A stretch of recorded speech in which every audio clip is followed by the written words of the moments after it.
Pay attention to the tension. That's a very important lesson. This morning we continue in our series, Your Move.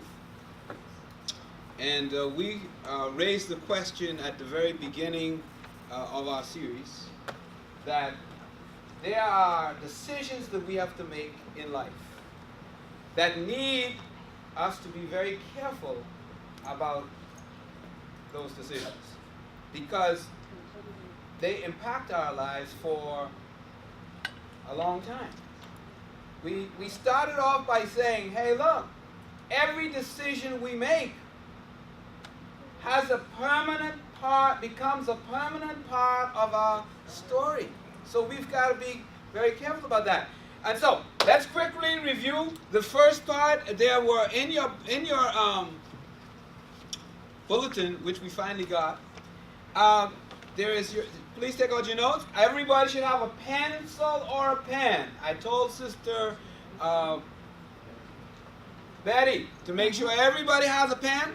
Everybody has a pencil. We don't want you to just sit in here and pretend that, we want you to write the information in because when you write it, you're more likely to remember it. And I'm not just here to share something with you so that you can just sit in. You don't come to church. You come to church to learn something. You came to church to go home with an idea that will help you become a better person. And so that's what we want you to do. So everybody get a pencil. We said last week that since decisions are so important to us, and since there's so much pressure with the decisions that we have to make, we must pay attention to how we filter the decisions, because we have a filter. We always say, well, I wonder if this is going to make me better. Is this going to give me more money? Is this going to make me healthier? We have those kinds of filters already. But we said that we want to look at a 4-prong or 4-question filter through which we will determine the decisions that we will make. And we started off because when we filter the decisions, when we pour the decisions through these filters, then we will make better decisions and we will have fewer regrets. Because we all have some regrets, right? We all have some decisions we wish we could unmake. We wish we could do it over again. But to avoid having some of those, if we filter it through these 4 questions, then maybe we won't have as many regrets. And if you've had some regrets before, you don't have to repeat them. You can learn from them. So we started off with 4 questions, and the first question that we raised was this. Am I? Read it. Can you share with me? Am I? Where you all can read? Am I being honest with myself? Am I being honest with myself? Really? And the reason we said we should ask that question is because we have a propensity to self-deception. We have a tendency to deceive ourselves, to tell us to do stuff that we know we should not be doing. We have a tendency to get into things we shouldn't be getting into. We have a tendency to tell ourselves stories that we shouldn't be telling ourselves. And so we said we need to make sure we ask that question. Am I being honest with myself? Because Jeremiah says the heart is deceitful, not just dishonest. It is tricky, it's deceitful, it's sneaky. So we need to pay attention to our heart and to that question. The second question last week, week before last, that we explored was this. What story do I want to tell? Because every one of us we are writing our story by the decisions that we make. Every one of us. Now, there are decisions that are expected, right? Like, what school am I going to go to for college, young folks? that's a decision that you can anticipate, right? What car I'm gonna buy? That's an expected decision that you're gonna make. You can figure that out. But here's some other decisions that we can't, that come on us unawares. For example, you're in a relationship, and then someone that you never expected begin to show you interest. And you have to say, now you have a decision to make. Surprise. See, the surprise decisions are what creates the tension. And now maybe you're in a relationship that you thought everything was going well. And then all of a sudden, you got some information about the person that you think you're having a relationship that's going so well. And now you got a decision to make, don't you? It's a decision that says, do I keep going and just ignore it? Or do I take a stand? That's a decision that you have to make. And then, so we have these unexpected decisions that we've got to deal with. And so the next question is, that's one question to put in the filter. Then the third question, which is the question we want to explore today, is this.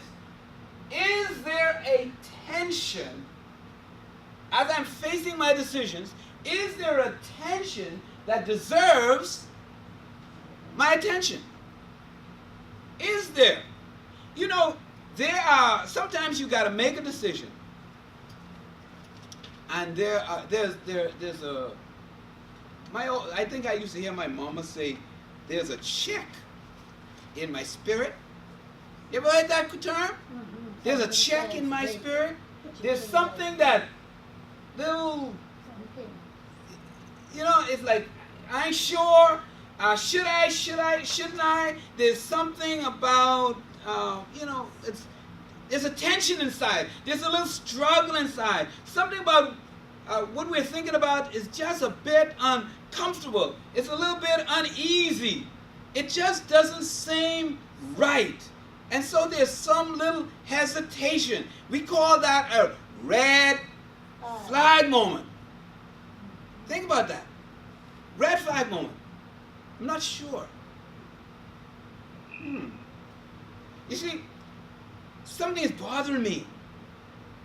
What's creating that tension? And what I'm asking you this morning is there a tension in the decision that you have to make tomorrow, or maybe this afternoon, that deserves your attention? Don't ignore it. Don't brush it off. Don't look around and ask, oh, well, what's bothering other people? That's not the important thing. It's what's bothering you in the decision that you have to make. Another version of this is this. You're considering something and you're looking at the options and nothing bothers you. But then, maybe your mom has something about it. Somebody else comes along and hey, have you ever considered? I know that sounds good, but can you show me my attention questions? Do I have something up there? Yeah, those red flag moment. See them right there?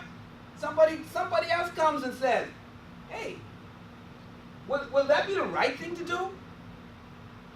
Mom says, hey, I know you, that sounds good, the decision you talk about, but is that against the law? And then there's tension. Or, sounds good, but hey, what's your wife gonna say about that? Tension. Sounds great, but does your boss know about that? Tension. Next, keep going. Doesn't your contract rule that out? When you go to work, sometimes you sign a contract with the boss. Doesn't your contract rule that out? Or did you sign a non-compete? When you work for these hotels sometime and you leave, or you go to or maybe like Sister Wilmore, when you work for a travel agency, they tell you, hey, when you leave, you can't do certain things because it's competing with them. I remember when I was working for Sears Roebuck and Company in Florida, When I left, I had to sign a contract, that's a statement that says, hey, look, you can't do this, you can't do that, you can't do the next. Because you can't compete with the company that you've been working for. That's what is meant by non-compete. Or you know what? Did you tell your parents that? Or maybe, what if so and so found out? Tension. There's something going on inside. I thought you were on a diet. Oh, that's meddling. But you understand what I'm saying? That there's this, and so there's the tension that we face as we make decisions. The problem when someone else comes alongside and tells us that, there's a tendency to push it off. There's a tendency to say, good Lord, you trying to tell me? You can't run your own life. How you figure to tell me? So we tend to brush it off. But don't brush off. And by the way, when persons tell us, bring these kind of questions to us, we want to say to ourselves, I don't know about that. That's not, it's not so bad. It doesn't make that much difference. Everybody's doing it anyhow. So those are the kinds of things that you have to struggle with. So, and then we have a tendency to kill the messenger because we don't like the truth that's being told to us. I'm asking you this morning, don't ignore the tension. Pay attention, young folks, when you're struggling with that decision about whether you should or whether you shouldn't. You need to put it through the filter. Don't say, oh, it's no big deal. Don't say, oh, I have an oversensitive conscience. Don't say, everybody's doing it. Or don't say, oh, I deserve it. No. If, for one reason, one thing I want you to remember today, that if you don't remember anything else that I say, when you leave this place today, and you're facing that option, whatever that decision you have to make, and there is a tension in your spirit, a check in your spirit, something that says, is that quite right? I want you to do one thing. This is what I want you to do. Throw it on the board for it. No, when you're faced with choices, you need to pay attention to the tension. Go ahead, next minute. And you need to. What you need to do? What you need to do? What you need to do, my brother? You need to pause. Press the pause button. Pause. When faced with choices, pay attention to the tension and pause the tension. Because, you know why? Because there are usually moral and ethical issues associated with the option that you're considering. Think about that. Usually. So pay attention to the tension. Now we have an amazing story in the scriptures that illustrates this whole idea of paying attention to the tension. It comes from the Old Testament. And we all are aware of the story of the king and a shepherd boy. Throw me up. Keep me going. Yes. You remember? David was the shepherd boy, take care of sheep. And the king was Solomon. Was Saul. Now here's the way we want to give a little context here. The Lord had chosen Saul to be the king of Israel. And then at some point, King Saul was not very good at kinging. And so what God says, hey, we want to make sure we move this guy off the scene. I have selected another person to be the king. So he sends Samuel over to Jesse's house and says, Jesse, I've chosen one of your sons to be the next king. Boy, that's a happy day, isn't it? Can you imagine the prophet coming to your house and saying, hey, you know what? Boy, Brother Ross, one of your daughters is going to be the next queen of the Bahamas. Think that. That's a happy day. But the problem was they already had a king. So, but nonetheless, he anointed one of the sons, and the son happened to be the runt, happened to be king, happened to be David. Well,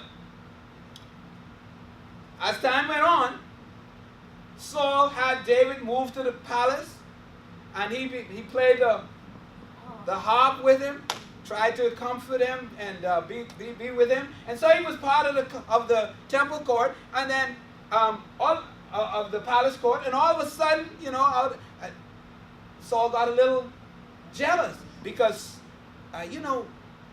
David was a hero kind of guy. He was the guy who, ever since they had that little situation with Goliath, you remember that story? Yeah, Saul got a little jealous because people were starting to say, yeah, you're a good king, Saul. You're a great man. You're a great king. You're a good warrior. But you know what? Saul, you killed your thousands. But this guy over here, this little shepherd boy, he came up and he killed 10,000. So Saul got a little, he got a little something biting him. And every time he would see David, something stirred up inside, little bitterness, little jealousy. And one time he even threw his javelin to pin David to the wall, and David escaped. And so now David is on the run. But there are lots of people who like David because remember he's the hero guy from killing Goliath. And so people are with him. And so he gathers a band of men around him. All of them basically were men on the run from the king. And so they're now hiding out in the caves and throughout the countryside. And we picked up the story right there. And here's the story. It says, after Saul returned from pursuing the Philistines, he was told that David is in the desert of En-Gedi. So Saul took 3,000 men, able young men, strong, capable warriors from Israel, and set out to look for David and his men near the crags of the wild goats. Show me my picture up there. Okay. And he came to the sheep pens along the way. A cave was there, and Saul went. Oh, what is this? Saul went in to relieve himself. If you don't know that, I'll explain that in a minute. David and his men were far back in the cave. What's my picture? I have a picture? Yes. That is what the cave of En-Gedi looks like in Israel. You can go to Israel now and you can see that. In that area that's going down to Jericho, there's all these mountains and there are thousands of caves along there. And so David somehow the news got to David, we believe, that Saul was coming after him. And so he probably told his men, hey, let's scatter so he won't get us all, and we'll hide in the caves. So here comes Saul with his, how many men? How many men? Thousands. How many? Thousands. No, not 1,000. You all didn't read that? Go back. Go back to the story. Take it back. Take it back. Wait a minute. How many? 3,000. 3,000.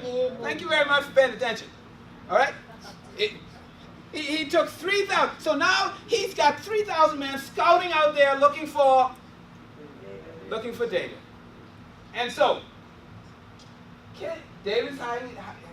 He heard, so he's hiding in one of the caves. And as King Saul is going with his posse, large posse, he says, oh my goodness, I need to use the bathroom.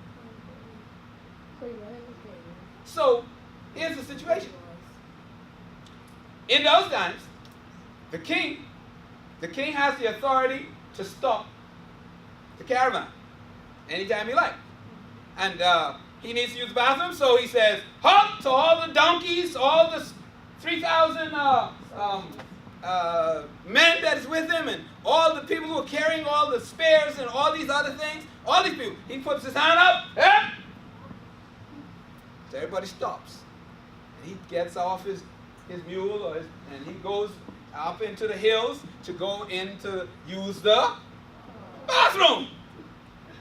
He's going to use the bathroom. He's going to relieve himself. And as he goes, and he's going up, and he goes up there, and as he goes into the cave. But guess what? He went into the very cave where David was. Well, David now is in the cave. He sees Saul coming. So what do? They move. They retreat to the back of the cave.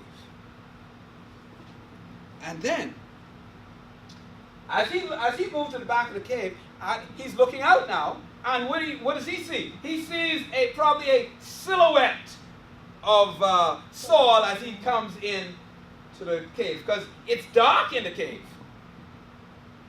But his eyes are already used to the darkness. But Saul coming in from the Middle Eastern sun can't see very well. You know how it is when you go into a place and you've just been in bright sun and you go into a dark place. Everything looks black. So David is now watching, his men are watching from the back of the cave.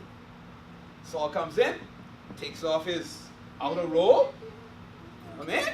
Takes off his robe, throws it to one side, and then he lifts up his other outer garment and gets a magazine and does his business.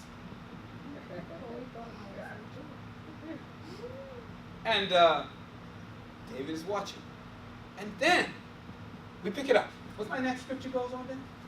Then the man said, "This is the day." Wait a minute. What do you think David was thinking? What say that again? I got him. This guy been looking for me. This guy been trying to kill me. I got him. He's right in my grip. Look at this. The guy is vulnerable as a man could ever be. I'm going to take him.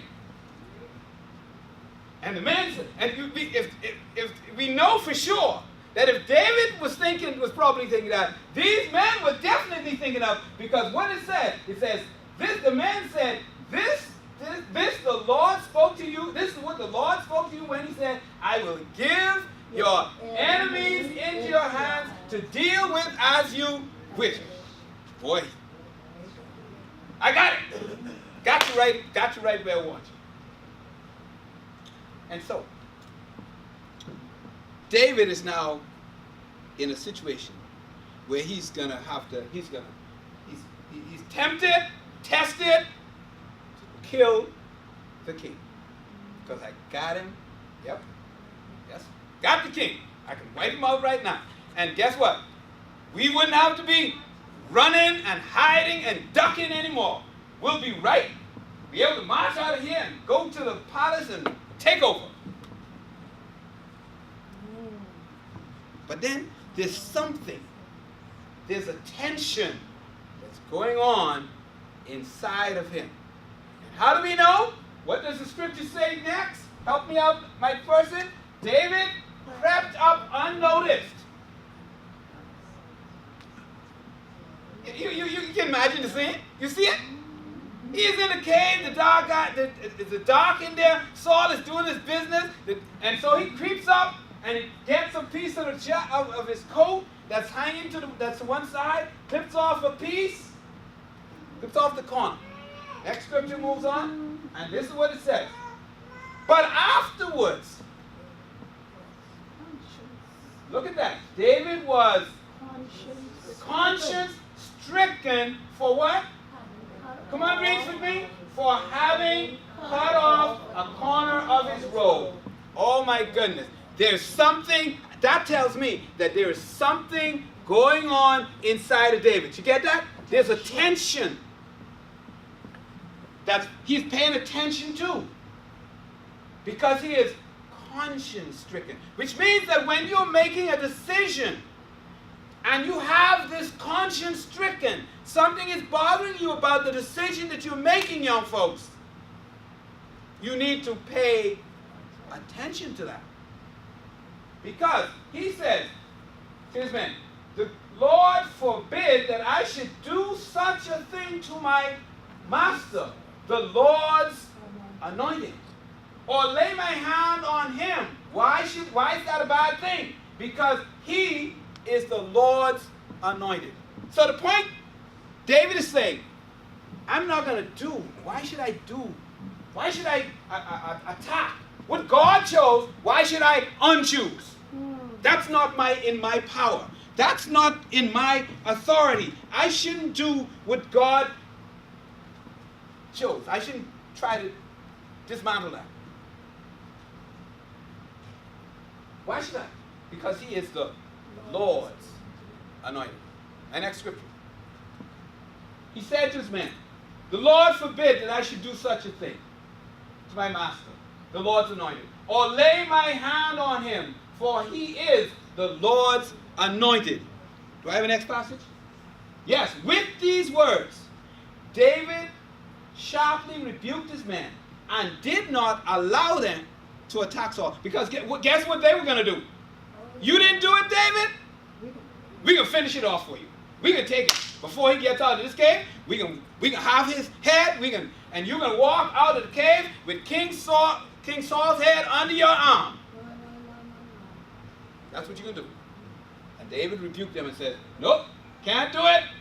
And Saul left the cave and went on his way.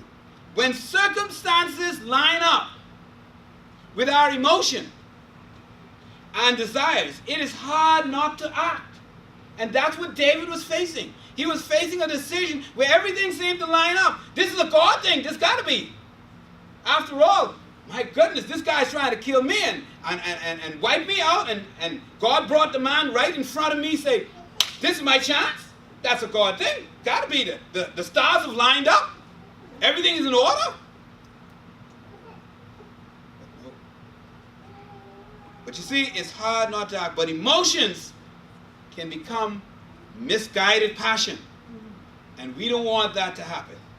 Passion clouds our ability to accurately evaluate the circumstances. So what we need to do is pay attention to our conscience. Because that may be the very thing that God is using to stop you from making the wrong decision. Pay attention to the tension. See, one of the things we face is this.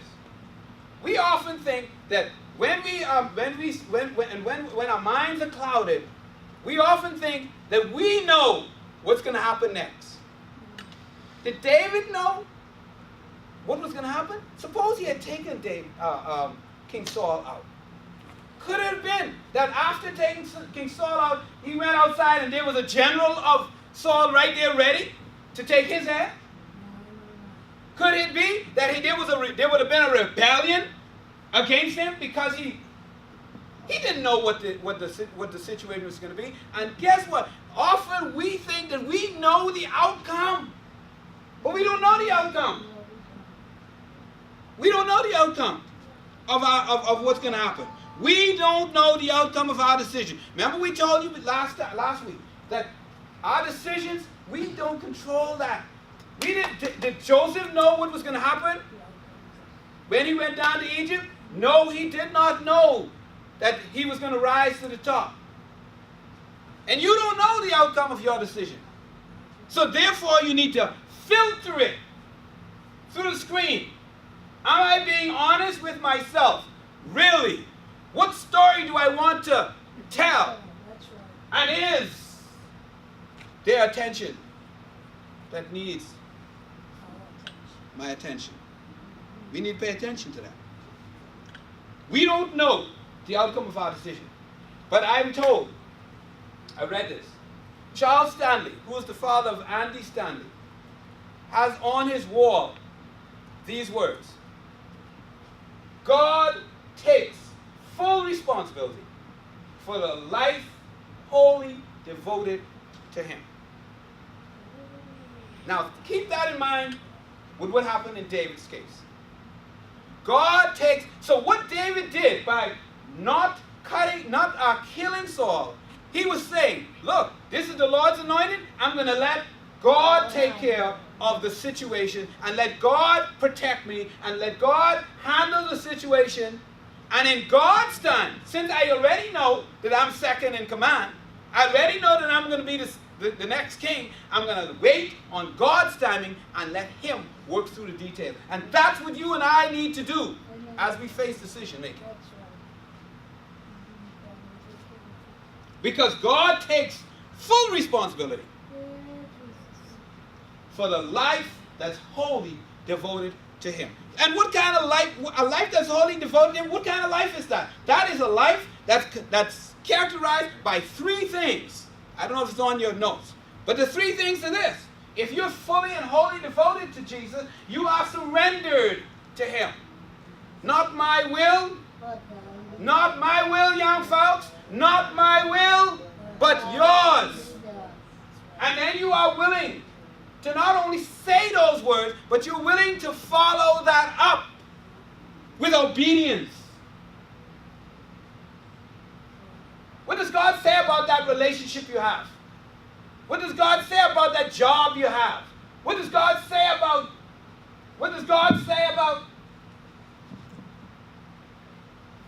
and then there's the following. You're not just a one-time commitment saying, oh yeah, I love Jesus. And you come to church and you say, I love Jesus. But then you go out and do your own thing, live your own life, make your own decision, ignore the scriptures. No! It means following him like the disciples did, learning of him every day. That's what it means to be wholly surrendered to Jesus. So I'm asking you this morning, pay attention to the tension, because paying attention to tension puts you in this case. Usually in your life, you're somewhere between murdering the king and maybe cheating on the test. That's where you are. Somewhere in there between murdering the king. Now many of you in here say, oh no, I'm not going to murder the king. But how about cheating on your taxes? How about cheating on the custom duties? How about cheating on that exam from your friend because you didn't study right, you didn't do all the work, and now you want to pretend like you was doing it all the time, and so you get somebody else's paper and you memorize their answers. That's what I'm talking about. Tension. You know it ain't right. You know it. Yes, you know it. So, pay attention to the tension. So I'm asking you this morning, I want to say to you, it's your move. It's your move. Because we have a lifetime of decisions to make. We have a lifetime to navigate. Depending on the decisions we make, will determine the story that we have to tell. Pay attention to the tension. Do not ignore your conscience. Do not ignore the pull, because it just might be God saying to you, I want to steer you in another direction. Let's pray. Father, we ask you in the name of Jesus that you will help us. Help us, Lord, to not do our own thing, not live our own lives, but Lord, to surrender to you, to obey you, and to follow you, and to be fully devoted to you as David was. Because in the end, you are responsible for those that are fully committed, wholly surrendered to you. Please, Lord, bless your people here this morning and help each one as they face decisions, unexpected decisions this week, to pay attention to the tension in their hearts, in their lives. Amen. I got another word for you. Do you know what happened to David? After he paid attention to the tension, he went out of the cave, you remember? And as he went out of the cave, Saul was already up on his mule, ready to take off. And he calls out, "Hey, Saul!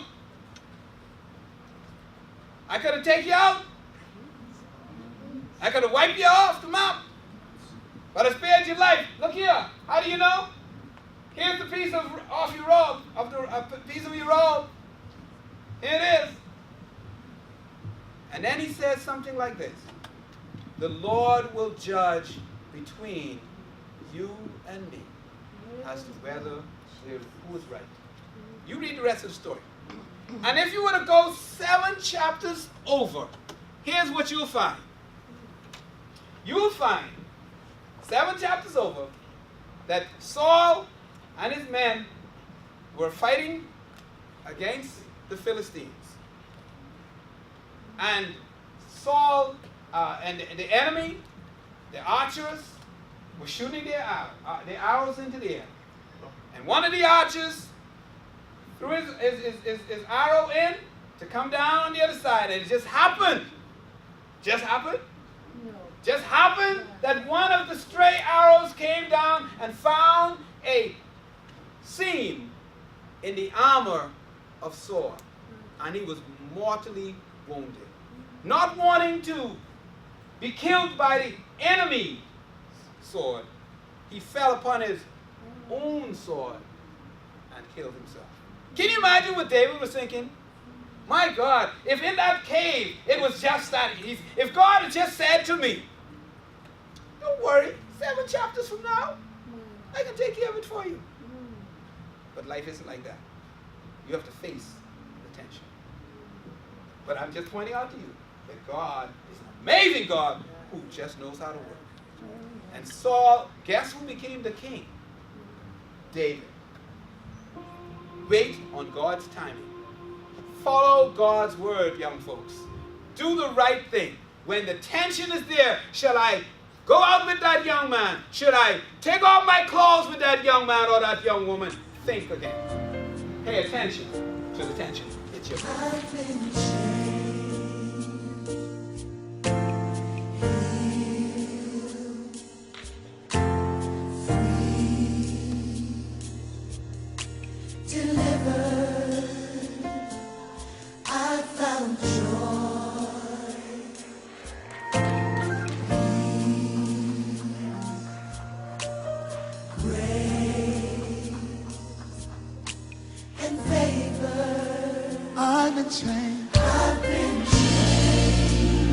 Presence of the Lord, I've been